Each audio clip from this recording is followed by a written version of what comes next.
बात भी कहेंगे क्योंकि तुम्हारे समान कोई प्रेमी नहीं है। सत्यभामा ने कहा, ऐसा मैंने कौन सा कार्य तब दान व्रत किया जो कि मैं आपकी स्त्री हुई, सदैव आपकी स्त्री होकर गरुड़ पर सवारी करते हुए इंद्र इत्यादि देवताओं के यहाँ आपके साथ गई। अतः यह पूछने की इच्छा है, मैंने पूजन में कैसे कर्म किए, मुझ में कैसे गुण थे, मैं क्या थी, मैं किसकी पुत्री हूँ, कहिए। कृष्ण भगवान कहते, कांते अपने कर्मों को सुनो, जैसे तुमने अपने पूजन में तुम्हारे पुण्य कर्म व्रत आदि को कहते हैं। सतयुग के अंत में मायापुरी में एक उत्तम ब्राह्मण था, अत्रि का वंशज था, उसका देव शर्मा नाम था, वेद वेदांत का प्रकांड पंडित था।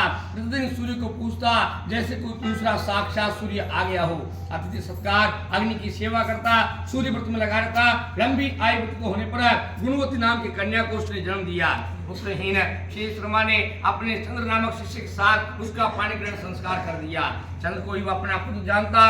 दोनों वन को किस दिन कुशा लकड़ी लिए गए। हिमाचल की तराई में एक उपवन में जहां तक घूम रहे थे, उनको एक भयंकर राक्षस दिखाई पड़ा।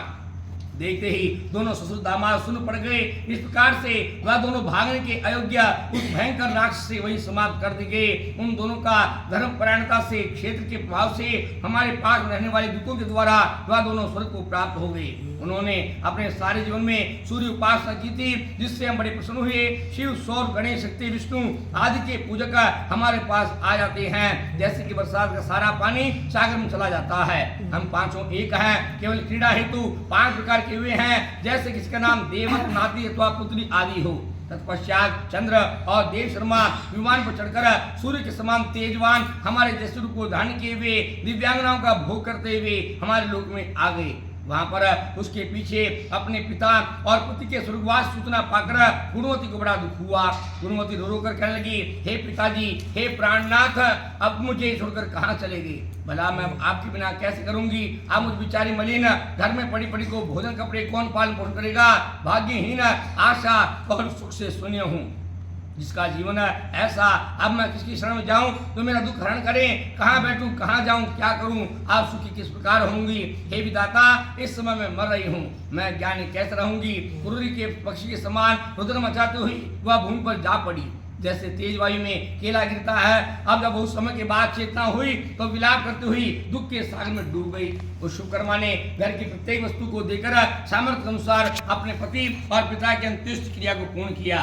तत्पश्चात उसको भगवान की पूजा करते हुई सत्य सोच तत्पर हुई गुणवती उसी घर में रही तथा अपने सारे जीवन में मृत्यु पर्यंत एकादशी व्रत, कार्तिक व्रत के बाद 2 व्रत किए। कृष्ण भगवान जी कहते हैं, हे कांते, यह दोनों व्रत बहुत प्रिय हैं तथा मुक्ति के देने वाले हैं। पुण्य पुत्र संपत्ति दायक है। वे महापापी भी मुक्ति को प्राप्त होते हैं जो कार्तिक मास में तुला के सूर्य में प्रातःकाल स्नान कर लेते हैं। जो पुरुष कार्तिक मास में स्नान जागरण करते हैं, दीप वन का पोषण जिनके द्वारा होता है, विष्णु भगवान के साक्षात प्रतिमा है। तथा जिन पुरुषों के द्वारा विष्णु देवालय का मार्जन होता है, स्वस्तिक का उच्चारण होता है या विष्णु भगवान की पूजा होती है, वे मनुष्य जीवन मुक्त हैं। इस प्रकार यदि केवल 3 दिन तक भी यह करे तो उसे ऐसा फल मिलता है कि देवतागण उल्टे उसकी पूजा करने लगते हैं। इस प्रकार गुणवती ने प्रतिवर्ष कार्तिक मास में विष्णु भगवान की हार्दिक पूजा करी।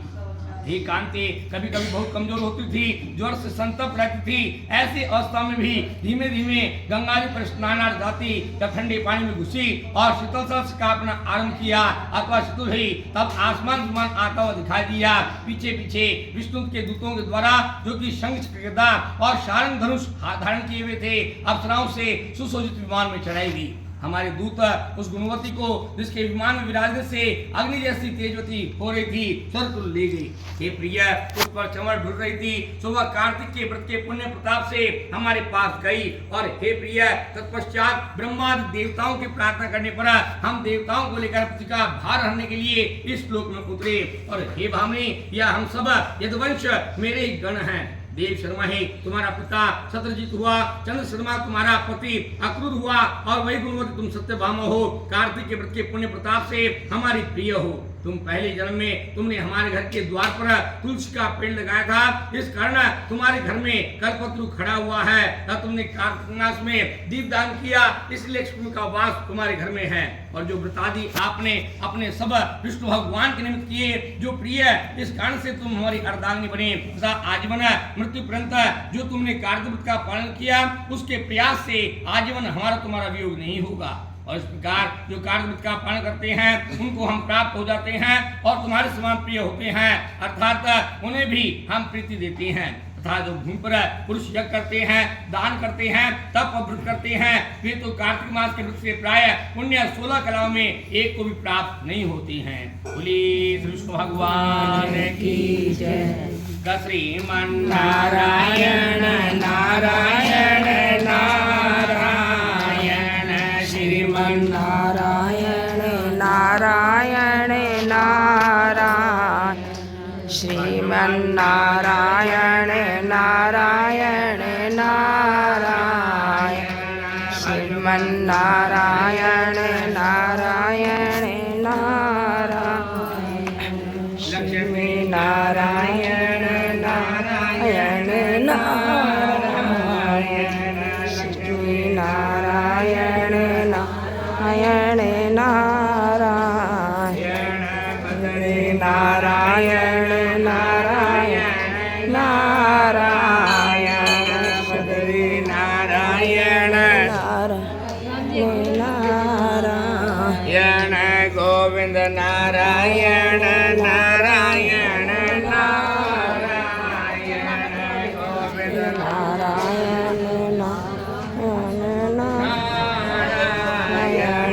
सत्य नारायण नारायण थोड़ा सा पीछे